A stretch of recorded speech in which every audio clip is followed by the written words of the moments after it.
Hello friends, welcome to the new episode of my channel. আমি অরিত্র। এখন এই ভিডিওর মধ্যে আমরা কথা বলছি ভামিনী বলে ছবিটাকে নিয়ে, যে ছবিটা পরিচালনা করেছেন স্বর্ণায়ু মৈত্র। ছবির মিউজিক দিয়েছে মেঘ ব্যানার্জি। ছবিতে লিড চরিত্র প্লে করেছে তথাগত মুখার্জি এবং প্রিয়াঙ্কা সরকার। এবার ভামিনী কথার অর্থ হচ্ছে একজন প্যাশনেট গার্ল বা শর্ট টেম্পার্ড গার্ল, এটা বলা যেতে পারে। তো ফিমেল সেন্ট্রিক ছবি, বাট খালি ফিমেল সেন্ট্রিক ছবি না এটা। বেসিক্যালি এই ছবিটা দেখার সময় এই ছবিটা আপনাকে ফিল দেবে যে কানাডা ল্যাঙ্গুয়েজের যে থ্রিলারগুলো হয় না, যে রুরাল একটা ব্যাকড্রপে হচ্ছে, তার মধ্যে একটা ফোক মিশে আছে, একটা আমাদের মাইথোলজি সেটা মিশে আছে, এবং তার সাথে একটা থ্রিলার গল্প আছে। সেই ফিলটা এই ছবিটা আপনাদেরকে দিতে চলেছে। আমার এই ছবিটা দেখবার সময় অনুপ ভান্ডারী বলে একজন পরিচালক আছে কানাডা সিনেমা, তার একটা ছবি আছে রঙ্গিতারঙ্গা। পরবর্তীকালে বিক্রান্ত রোনাও করেছিল, এখন বিলারাঙ্গা বাসা করছে। ওর এই যে প্রথম যে ছবিটা রঙ্গিতারঙ্গা, সেই ছবিটার মধ্যে এই ফিলটা এক্স্যাক্টলি ছিল। একটা রুরাল ব্যাকড্রপ, একটা ফোক, সে মানে একটা মাইথোলজি সেটার সাথে কানেক্টেড, তার সাথে একটা থ্রিলার। এই জিনিসটা কিন্তু এই ছবিটার মধ্যে আপনি পাবেন, এবং ছবিটার মধ্যে প্রচুর কিছু পজিটিভ রয়েছে। সব থেকে প্রথম কথা হচ্ছে যে এই যে আর্ট ফর্মটা, গমিরা ডান্স ফর্মটা, এটা তো হারিয়ে যাচ্ছে। এটা ব্যাপারে তো লোকে অতটা অবগত নয়। তো এটা নর্থ বেঙ্গলে প্র্যাকটিস করা হয়। তো এই গল্পটাকে প্রথম কথা বালুরঘাটে সেট করা হয়েছে। নর্থ বেঙ্গলে যে লোকেশন দরকার ছিল সেটা দেওয়া হয়েছে, ওখানকার লোকাল আর্টিস্টদেরকে ব্যবহার করা হয়েছে। সেই জিনিসপত্রগুলো খুব ভালো, এবং তাই জন্য অথেন্টিসিটিটা ফুটে আসে। ওই জায়গাটাকে, জিওগ্রাফিটা is part of the story. যেহেতু বলছি যে এই মাইথোলজিটা পার্ট অফ দ্য স্টোরি, তাই জন্য জিওগ্রাফিটাও পার্ট অফ দ্য স্টোরি হয়ে যাচ্ছে। এবং সেটাকে যেভাবে এক্সপ্লোর করেছে, যে যে লোকেশনে শুট করেছে, সেটা দেখতে খুব ভালো। ভিজুয়ালি জিনিসটা দেখতে খুব ভালো লাগে, এটা প্রথম। সেকেন্ড হচ্ছে, এটার সব থেকে পজিটিভ পয়েন্ট হচ্ছে এই যে মাইথোলজিটা ইটসেলফ। এই মাইথোলজিটাকে যেভাবে গল্পের সাথে কানেক্ট করেছে না ডিরেক্টর, সেটা দেখবার মতো। প্রথমে শুরু হয় একটা অ্যানিমেশনের মাধ্যমে, পুরো জিনিসটা আমাদেরকে বুঝিয়ে দেওয়া হয়। তারপরে আমরা দেখতে পাই একটি লোক, সে নিজের বাচ্চাকে আর কি একটা গল্প বলছে। এটা খুব সুন্দর জিনিস করেছে। এই গমিরা যে ডান্স ফর্মটা হচ্ছে, যে যেখানে শিল্পীরা আর কি এটাকে পারফর্ম করছে, তার সাথে মানে সেই শর্টস গুলোকে ইন্টারকাটে বসিয়েছে যখন একটা বড় ঘটনা ঘটছে। এখানে এই যে মাইথোলজি, এই যে ডান্স ফর্মগুলো, এগুলোর মাধ্যমে তো মাইথোলজিক্যাল বিভিন্ন গল্প বলা হয়। তো এখানে যে নৃসিংহদেবের যে অবতার নিয়েছিল, নারায়ণ নৃসিংহদেবের অবতার নিয়ে যে হিরণ্যকশিপুরকে মেরেছিল, এই গল্পটা এই গল্পের মধ্যে উঠে এসছে। মানে এই সিনেমার মধ্যে এই গল্পটা উঠে এসছে, এই মাইথোলজিক্যাল এটা।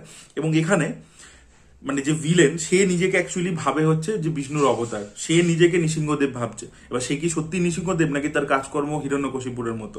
সেই জিনিসটা খুব ইন্টারেস্টিং। এবং হোলিকা, হোলিকা আপনারা নিশ্চয়ই শুনে থাকবেন।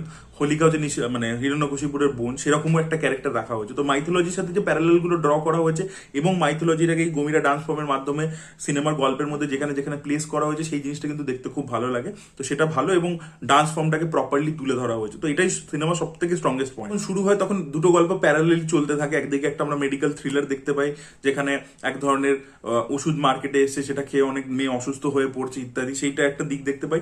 এবং প্যারালেলি আমরা দেখতে পাই প্রিয়াঙ্কা সরকার তারা ডান্স প্রিজার্ভেশন করবার চেষ্টা করছে ইত্যাদি। এবার এই দুটো ট্র্যাক এসে কোথায় মেলে কি হয়, সেটা নিয়ে পুরো ছবিটা স্টার্ট হয় খুব ইন্টারেস্টিং ভাবে। টেনশনটা হোল্ড করতে পারে কন্টিনিউসলি, আপনার মনে হবে যে কি হচ্ছে কি হচ্ছে এই ব্যাপারটা।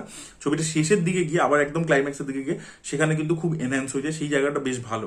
তবে ছবিটা যেভাবে এন্ড করা হয়েছে সেটা আমার অতটা ভালো লাগেনি। ওই জায়গাটা একটা বড় শোডাউন দরকার ছিল, সেটা কিন্তু দেয়নি ডিরেক্টর, কেন আমি জানি না।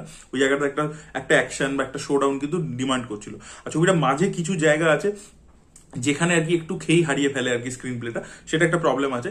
আর একটা প্রবলেম হচ্ছে যে ছবিটা দেখুন, এবার এটা প্রবলেম ঠিক বলা চলে না। এই ধরনের ছবি বানাতে গেলে যে বাজেট লাগে না, সবসময় তো সেটা মেকার্সরা পাচ্ছে না। তারা নিজেদের দিক থেকে 100% চেষ্টা করেছে, কিন্তু কিছু জায়গাতে আপনি বুঝতে পারেন যে গ্রিন স্ক্রিনে একটা বাইক চেস সিন আছে, সেখানে যেটা গ্রিন স্ক্রিনের সামনে করেছে, সেগুলো বোঝা যাচ্ছে। তো সেই খামতিগুলো হালকা বিস্তর রয়েছে।